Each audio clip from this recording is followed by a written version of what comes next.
ಸ್ನೇಹಿತರೆ, ತ್ರಿಭಾಷ್ ಮೀಡಿಯಾಗೆ ಸ್ವಾಗತ ಸುಸ್ವಾಗತ.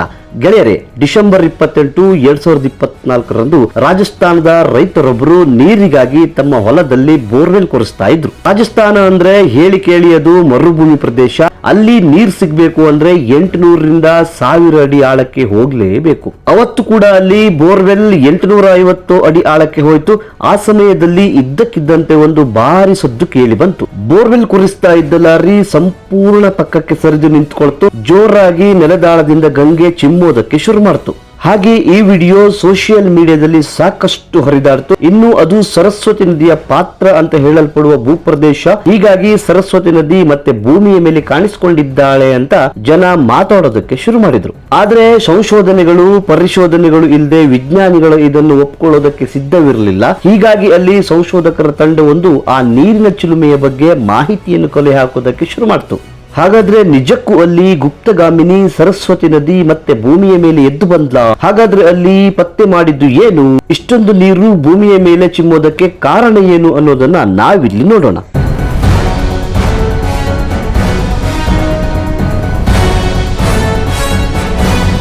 ಗೆಳೆಯರೇ, ನಮ್ಮ ಭೂಮಿ ಇದೆಯಲ್ಲ, ಇದೊಂದು ವಿಸ್ಮಯಗಳ ಆಗರ. ತನ್ನಲ್ಲಿನ ರಹಸ್ಯಗಳನ್ನು ಒಮ್ಮೊಮ್ಮೆ ಆಚೆ ಹಾಕಿ ನಮ್ಮನ್ನ ಅಚ್ಚರಿಗೆ ತಳ್ಳಿ ಮೂಕ ವಿಸ್ಮಿತರನ್ನಾಗಿ ಮಾಡಿ ಭೂಮಿ ಸುಮ್ಮನೆ ಇದ್ದು ಬಿಡುತ್ತೆ. ಅವತ್ತು ಕೂಡ ರಾಜಸ್ಥಾನದಲ್ಲೂ ಹಾಗೆ ಆಯ್ತು. ಅಲ್ಲಿನ ಜೈಸಲ್ಮೇರ್ನ ಬೋಹನ್ ಗರ್ ಅನ್ನೋ ಊರಲ್ಲಿ ರೈತರೊಬ್ಬರು 2024ರ ಕೊನೆಯ ದಿನಗಳಲ್ಲಿ ಬೋರ್ವೆಲ್ ನ ಕೊರೆಸ್ತಾ ಇದ್ರು. ಈ ಬೋರ್ವೆಲ್ ಗಳ ಬಗ್ಗೆ ಗೊತ್ತಿಲ್ಲದಿರೋದು ಏನಿದೆ ಹೇಳಿ? ನಮ್ಮಲ್ಲೇ 1000 ಅಡಿ ಆಳದವರೆಗೆ ಹೋದ್ರು ಒಂದು ಹನಿ ನೀರು ಕೂಡ ಸಿಗ್ತಾ ಇಲ್ಲ. ಭೂಮಿಯ ಪಾತಾಳಕ್ಕೆ ನೀರು ಹೋಗಿ ಕೂತ್ಕೊಂಡ್ಬಿಟ್ಟಿದೆ. ಹೀಗಿರುವಾಗ ಹೇಳಿ ಕೇಳಿ ಅದು ರಾಜಸ್ಥಾನ ಬೇರೆ, ಮರುಭೂಮಿಯಿಂದ ಕೂಡಿದ ಪ್ರದೇಶ ಅದು. ಅಲ್ಲಿ 150, 200, 300 ಅಡಿಗಳಿಗೆ ನೀರು ಹೇಗೆ ಸಿಗೋದಕ್ಕೆ ಸಾಧ್ಯ? ಹೀಗಾಗಿ ಬೋರ್ವೆಲ್ 800 ಅಡಿಗಳನ್ನು ಮುಟ್ತಾ ಇತ್ತು.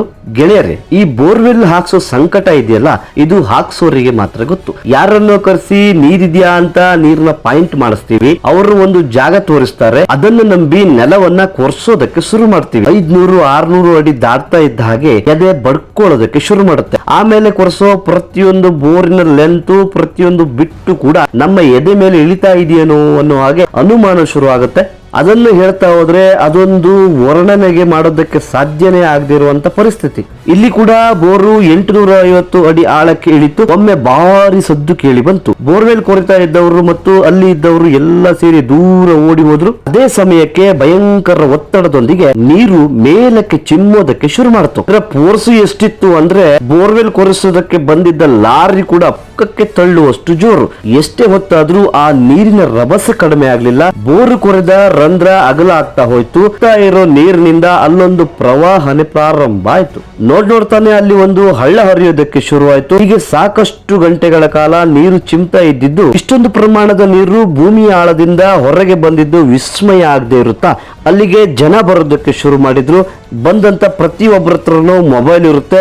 ಮೊಬೈಲ್ ಗಳಲ್ಲಿ ಹೈ ರೆಸಲ್ಯೂಷನ್ ಕ್ಯಾಮ್ರಾಗಳಿರುತ್ತೆ. ಫೇಸ್ಬುಕ್, ಇನ್ಸ್ಟಾ ಇವುಗಳಂತೂ ಕಾಮನ್ ಆಗಿ ಬಿಟ್ಟಿವೆ. ಬಂದವರೆಲ್ಲ ವಿಡಿಯೋ ಮಾಡ್ಕೊಂಡ್ರು, ರೀಲ್ಸ್ ಮಾಡ್ಕೊಂಡ್ರು, ತಮ್ಮ ಪೇಜ್ಗಳಲ್ಲಿ ಅಪ್ಲೋಡ್ ಕೂಡ ಮಾಡ್ಕೊಂಡ್ರು. ಅದರಲ್ಲಿ ಬಂದ ಯಾರೋ ಒಬ್ರು ಇದು ಸರಸ್ವತಿ ನದಿ ಮೇಲಕ್ಕೆ ಬಂತು ಅಂದ್ರು ಅಷ್ಟೇ. ಆ ವಿಡಿಯೋ ವೈರಲ್ ಆಗೋ ಸ್ಪೀಡು ನೀರು ಮೇಲಕ್ಕೆ ಬಂದ ಸ್ಪೀಡ್ ಗಿಂತ ಹೆಚ್ಚಾಯ್ತು. ರಾಜಸ್ಥಾನದಿಂದ ಆ ವಿಡಿಯೋ ಇಡೀ ಭಾರತದಲ್ಲಿ ಪಸರಿಸಿ ವಿದೇಶಗಳಿಗೆ ಕೂಡ ಹೋಯ್ತು. ಅಲ್ಲಿಗೆ ಭಾರತದ ಪುರಾತನ ಪವಿತ್ರ ನದಿಗಳಲ್ಲಿ ಒಂದಾದ ಸಾವಿರಾರು ವರ್ಷಗಳ ಹಿಂದೆ ನಾಗರಿಕತೆಯೊಂದಕ್ಕೆ ಜನ್ಮ ಕೊಟ್ಟಿದ್ದ ವೇದಗಳ ಕಾಲದ ನದಿಯನ್ನು ಖ್ಯಾತಿಯನ್ನು ಪಡ್ಕೊಂಡ ಇವತ್ತು ಅಂತರ್ಧಾನಗೊಳ್ಳೋ ಮೂಲಕ ಮತ್ತಷ್ಟು ಪಾವಿತ್ರತೆಗೆ ಮಹತ್ವವನ್ನು ಹೆಚ್ಚು ಮಾಡಿಕೊಂಡ ಗುಪ್ತಗಾಮಿನಿ ಸರಸ್ವತಿ ನದಿಯ ಬಗ್ಗೆ ಚರ್ಚೆಗಳು ಆರಂಭ ಆಗಿಬಿಟ್ವು.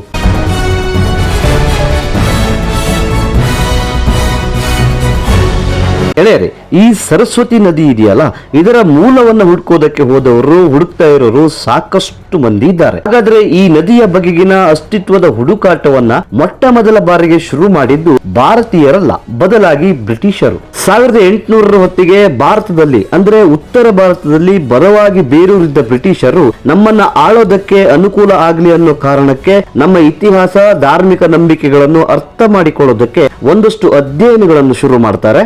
ಆಗ ಅವರಿಗೆ ವೇದಗಳಲ್ಲಿ, ಪುರಾಣಗಳಲ್ಲಿ ಕಾಣಿಸಿಕೊಂಡದ್ದು ಸರಸ್ವತಿ ನದಿ. ಹಾಗಾದ್ರೆ ಎಲ್ಲಿದೆ ಸರಸ್ವತಿ? ಯಾವುದು ಈ ಸರಸ್ವತಿ ನದಿ ಅಂತ ಹುಡುಕುವ ಕೆಲಸ ಅಲ್ಲಿ ಆರಂಭ ಆಯ್ತು. ಅವರಿಗೆ ಎಷ್ಟೇ ಹುಡುಕಿದ್ರು ಸರಸ್ವತಿ ನದಿ ಸಿಗ್ಲೇ ಇಲ್ಲ. ಹೀಗಾಗಿ ಅಲ್ಲಿ ಹುಡುಕಾಟಕ್ಕೂ ಒಂದು ಕೊನೆ ಅವರಿಗೆ ಬೇಕಿತ್ತು. ಆದ್ದರಿಂದ ಶಿವಾಲಿಕ್ ಪರ್ವತ ಶ್ರೇಣಿಯಲ್ಲಿ ಈ ಸರಸ್ವತಿ ನದಿ ಹುಟ್ಟುತ್ತಾ ಇತ್ತು. ಇವತ್ತು ನಾವು ಕಾಣುವ ಗಾಗರ್ ಹಕ್ರ ಸರಸ್ವತಿ ನದಿಯ ಉಪನದಿ ಎನ್ನುವ ನಿರ್ಧಾರಕ್ಕೆ ಅವರು ಬಂದರು ಮತ್ತು ಫ್ರೆಂಚ್ ಜಿಯಾಲಜಿಸ್ಟ್ಗಳು 1855ರಲ್ಲಿ ಗಾಗರ್ ಹಕ್ರ ನದಿಯೇ ಸರಸ್ವತಿ ನದಿ ಇರಬೇಕು ಎನ್ನುವ ಅಭಿಪ್ರಾಯವನ್ನು ವ್ಯಕ್ತಪಡಿಸಿದರು. ಹಾಗೆ ಇದೇ ಅಭಿಪ್ರಾಯಕ್ಕೆ 1893ರಲ್ಲಿ ಬ್ರಿಟಿಷ್ ಭೂವಿಜ್ಞಾನಿ ಸಿಎಫ್ ಔಟ್ ಹ್ಯಾಮ್ ಕೂಡ ಬಂದರು. 1917ರಲ್ಲಿ ಪುರಾತತ್ವ ತಜ್ಞ ಮಾರ್ಕ್ ಔರಲ್ ಸ್ಟೀನ್ ಕೂಡ ಗಾಗರ್ ಹಕ್ರನೇ ಸರಸ್ವತಿ ನದಿ ಅಂತ ಹೇಳಿಬಿಟ್ರು. ಇಷ್ಟಾದ್ರೂ ನಮ್ಮಲ್ಲಿನ ಜನರ ನಂಬಿಕೆಗಳು ಬೇರೆನೆ ಆಗಿತ್ತು. ಅಲ್ಲಿ ಗಾಗರ್ ಹಕ್ರ ಅನ್ನೋ ನದಿ ಇರೋದು ನಿಜ, ಆದ್ರೆ ಅದೇ ಸರಸ್ವತಿ ನದಿಯಲ್ಲ. ಸರಸ್ವತಿ ನದಿ ಅನ್ನೋದು ಈಗ ಗುಪ್ತಗಾಮಿನಿಯಾಗಿ ಭೂಗರ್ಭದ ಆಳದಲ್ಲಿ ಹರಿತಾ ಇದೆ. ಹೀಗಾಗಿ ಇವೆರಡು ಬೇರೆ ಬೇರೆ ನದಿಗಳು ಅಂತ ನಮ್ಮವರು ವಾದವನ್ನ ಮಾಡಿದ್ರು. ಮುಂದೆ 1970ರ ನಂತರ ಅಂದ್ರೆ ಸ್ವಾತಂತ್ರ್ಯ ಬಂದು 23 ವರ್ಷಗಳ ನಂತರ ಸರಸ್ವತಿ ನದಿಯ ಹುಡುಕಾಟವನ್ನು ಕೂಡ ಸರ್ಕಾರ ಕೈಗೆತ್ತಿಕೊಳ್ತು. ಅದಕ್ಕಾಗಿ ಒಂದಷ್ಟು ಹಣವನ್ನು ಕೂಡ ಮೀಸಲಿಡ್ತು. ಅಲ್ಲಿಂದ ನಿಜವಾದ ಸರಸ್ವತಿಯ ಸಂಶೋಧನೆಯ ಕಾರ್ಯಗಳು ಆರಂಭ ಆಯಿತು. 1998ರವರೆಗೆ ಈ ಹುಡುಕಾಟ ಮುಂದುವರಿತಾ ಬಂತು. ಹೀಗಿರುವಾಗಲೇ ಭಾರತ 2ನೇ ಬಾರಿಗೆ ಅಣ್ವಸ್ತ್ರಗಳನ್ನು ಪರೀಕ್ಷೆ ಮಾಡ್ತಲ್ಲ, ಆ ಸಂದರ್ಭದಲ್ಲಿ ಆ ಅಣ್ವಸ್ತ್ರಗಳ ಅಣುವೀಕರಣ ಯಾವ ಪ್ರಮಾಣದಲ್ಲಿ ಆಗಿದೆ ಅನ್ನೋದನ್ನ ಪರೀಕ್ಷೆ ಮಾಡೋದಕ್ಕೆ ರಾಜಸ್ಥಾನದ ಈ ಪ್ರದೇಶಗಳಲ್ಲಿನ ನೀರನ್ನು ಸಂಗ್ರಹಿಸಿ ಪರೀಕ್ಷೆಗೆ ಒಳಪಡಿಸುವ ಕೆಲಸ ನಡೀತು. ಆಗ ಪೋಖ್ರಾನ್ ಸುತ್ತಮುತ್ತ ಕೊಳವೆ ಬಾವಿಗಳನ್ನು ಕೊರೆದು ಅಲ್ಲಿಂದ ನೀರಿನ ಸ್ಯಾಂಪಲ್ ಗಳನ್ನು ಪಡೆದುಕೊಂಡು ಚೆಕ್ ಮಾಡಿದ ನಂತರ ಆ ನೀರಿನ ವರದಿಗಳನ್ನು ನೋಡಿದ ವಿಜ್ಞಾನಿಗಳಿಗೆ ಆಶ್ಚರ್ಯವೂ ಆಶ್ಚರ್ಯ. ಯಾಕಂದ್ರೆ ಅಲ್ಲಿನ ನೀರಿನಲ್ಲಿ ಯಾವುದೇ ರೀತಿಯ ವಿಕಿರಣದ ಅಂಶಗಳು ಕಂಡು ಬರಲಿಲ್ಲ. ಆ ಬೋರ್ವೆಲ್ ನೀರುಗಳನ್ನ ಹಾಗೇನೆ ಕುಡಿದು ಬಿಡಬಹುದು ಅಂತ ವರದಿಗಳು ಹೇಳ್ತಾ ಇತ್ತು. ಅಲ್ಲದೆ ಆ ಮರುಭೂಮಿಯ ಅಡಿಯಲ್ಲಿ ಸಿಕ್ಕ ನೀರಿಗೂ ಹಿಮಾಲಯದ ನೀರಿಗೂ ಸಂಬಂಧ ಇದೆ ಅನ್ನೋದು ಕೂಡ ಆ ಸಂಶೋಧನೆಯಲ್ಲಿ ತಿಳಿದು ಬಂತು. ಆಗ ಸಂಶೋಧಕರು ಸರಸ್ವತಿ ನದಿಯ ಅಸ್ತಿತ್ವ ಇವತ್ತಿಗೂ ಇದೆ ಅನ್ನೋದನ್ನ ಅರ್ಥ ಮಾಡಿಕೊಂಡ್ರು. ಆದರೆ ಆ ನಂತರ ಈ ಬಗ್ಗೆ ಹೆಚ್ಚಿನ ಸಂಶೋಧನೆಗಳು ನಡೀಲಿಲ್ಲ. ಈ ಸರಸ್ವತಿ ನದಿ 6000 ವರ್ಷಗಳ ಹಿಂದೆ ಕಣ್ಮರೆ ಆಗಿದೆ ಅಂತ ಒಂದಷ್ಟು ಜನ ನಂಬಿದ್ರೆ, ಮತ್ತಷ್ಟು ಜನ ಇದು 1405ರವರೆಗೆ ಹರಿತಾ ಇತ್ತು, ಆ ನಂತರ ಸರಸ್ವತಿ ನದಿ ಕಣ್ಮರೆ ಆಯಿತು ಅನ್ನೋ ವಾದವನ್ನ ಮುಂದಿಟ್ರು.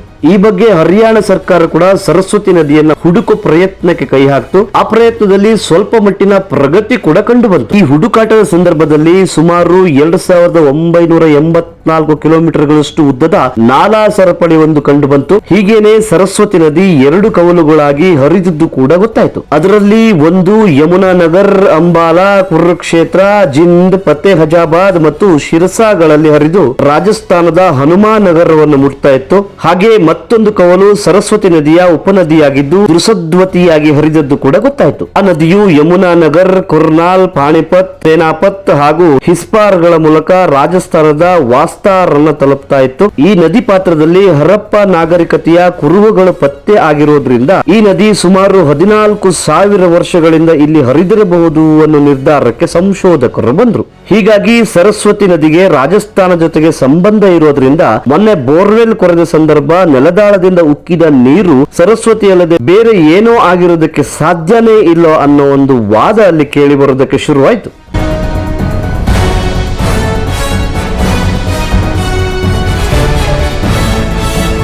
ಹೀಗೆ ರಾಜಸ್ಥಾನದ ಮರುಭೂಮಿಯಲ್ಲಿ ನೀರು ಎದ್ಬಿಟ್ರೆ ಯಾರಿಗಾದ್ರೂ ಆಶ್ಚರ್ಯನೇ ಅಲ್ವಾ ಆಗೋದು. ಹೀಗಾಗಿನೇ ಅಲ್ಲಿಗೆ ಭೂಗರ್ಭ ಶಾಸ್ತ್ರಜ್ಞರು ಬಂದ್ರು. ಆ ನೀರನ್ನ ತಪಾಸಣೆಗೆ ಒಳಪಡಿಸಿದ್ರು. ಆ ನೀರಿನಲ್ಲಿ ಗ್ಯಾಸ್ ಕೂಡ ಮಿಕ್ಸ್ ಆಗಿದೆ ಅನ್ನೋದು ಆಗ ಗೊತ್ತಾಯ್ತು. ಇಲ್ಲಿ ತಜ್ಞರು ಹೇಳ್ತಾ ಇರೋದು ಏನು ಅಂದ್ರೆ, ನೆಲದ ಆಳದಲ್ಲಿ ನೀರನ್ನು ಮೇಲ್ಮುಖವಾಗಿ ತಳ್ಳುವ ಬಾವಿಗಳು ನಿರ್ಮಾಣ ಆಗಿರುತ್ತವೆ. ಅಲ್ಲಿಗೆ ಬೋರ್ ಹೋಲ್ಗಳು ಮಾಡಿದಾಗ ನೀರು ಪಂಪ್ ಮಾಡೋಕೆ ಅಗತ್ಯನೇ ಇಲ್ಲದೆ ತನ್ನಿಂದ ತಾನೇ ಮೇಲಕ್ಕೆ ಬರೋದಕ್ಕೆ ಶುರು ಆಗುತ್ತವೆ. ನಮ್ಮಲ್ಲೂ ಕೂಡ ಮಲೆನಾಡಿನ ಕೆಲ ಭಾಗಗಳಲ್ಲಿ ಪಂಪಿಂಗ್ ಮಾಡೋಕೆ ಅಗತ್ಯನೇ ಇಲ್ಲದೆ ನೀರು ಚಿಮ್ತಾ ಇರೋ ಬೋರ್ವೆಲ್ಗಳಿವೆ.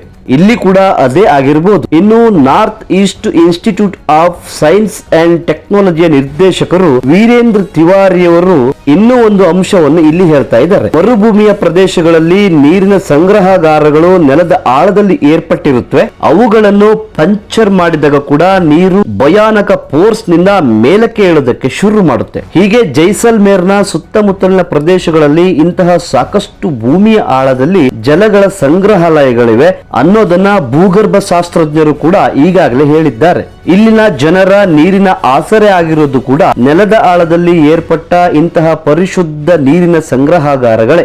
ಆದರೆ ಇಲ್ಲಿ ಹಾಗೆ ಬರ್ತಾ ಇರೋ ನೀರಿನ ಜೊತೆಗೆ ಗ್ಯಾಸ್ ಕೂಡ ಸೇರಿಕೊಂಡಿರುವುದರಿಂದ ನೀರಿನ ರಭಸ ಹೆಚ್ಚಾಗಿದೆ. ಬೋರ್ವೆಲ್ ಹಾಕಿದ ಮೇಲೆ ಅಲ್ಲಿ ನೀರು ಬೀಳುತ್ತಲ್ಲ, ಆಗ ಬೋರ್ವೆಲ್ ಲಾರಿಯವರು ವ್ಯಾಕ್ಯೂಮ್ ಪಿಲ್ ಮಾಡಿ ನೀರು ರಭಸವಾಗಿ ಮೇಲಕ್ಕೆ ಚಿಮ್ಮೋ ಹಾಗೆ ಮಾಡುವ ಮೂಲಕ ರೈತರಿಗೆ ಒಂದು ಖುಷಿ ಕೊಡೋ ಪ್ರಯತ್ನವನ್ನು ಮಾಡ್ತಾರೆ. ಇನ್ನು ಇಲ್ಲಿ ಭೂಮಿಯ ಒಳಗಡೆ ಹೆಚ್ಚು ಒತ್ತಡದ ಗ್ಯಾಸ್ ಇರೋದ್ರಿಂದ ಅಲ್ಲಿ ಗ್ಯಾಸ್ ಮೇಲಕ್ಕೆ ಬರೋದಕ್ಕೆ ಪ್ರಯತ್ನ ಮಾಡಿದೆ. ಆ ಸಂದರ್ಭದಲ್ಲಿ ನೀರು ಗ್ಯಾಸ್ ಜೊತೆಗೆ ಸೇರಿದ ಪರಿಣಾಮ ನೀರನ್ನು ಸೇರಿಸಿಕೊಂಡು ಗ್ಯಾಸ್ ಅತ್ಯಂತ ವೇಗವಾಗಿ ಮೇಲಕ್ಕೆ ಬಂತು.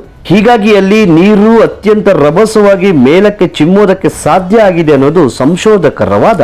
ಹಾಗೆ ಅಲ್ಲಿ ಹೊರಬಂದ ಗ್ಯಾಸ್ ಅಪಾಯಕಾರಿಯಲ್ಲ, ಉರಿಯುವ ಗುಣವನ್ನು ಹೊಂದಿರುವ ಗ್ಯಾಸ್ ಅಲ್ಲ ಅಂತ ಸಂಶೋಧಕರು ಹೇಳ್ತಾ ಇದ್ದಾರೆ. ಭೂಮಿಯ ಆಳದಲ್ಲಿನ ಯಾವುದೋ ಅನಿಲ ಈ ಕೊಳವೆ ಬಾವಿಯ ಮೂಲಕ ನೀರಿನ ಜೊತೆ ಸೇರಿ ಮೇಲಕ್ಕೆ ಬಂದ ಕಾರಣದಿಂದ ನೀರಿನ ಪ್ರವಾಹನೆ ಅಲ್ಲಿ ಎದ್ದಿದೆ. ಈಗ ಗ್ಯಾಸ್ ನಿಂತು ಹೋಗಿದೆ, ಹೀಗಾಗಿ ನೀರು ಚಿಮ್ಮೋದು ನಿಂತಿದೆ. ಹಾಗಾದ್ರೆ ಇದು ಸರಸ್ವತಿ ನದಿನಾ?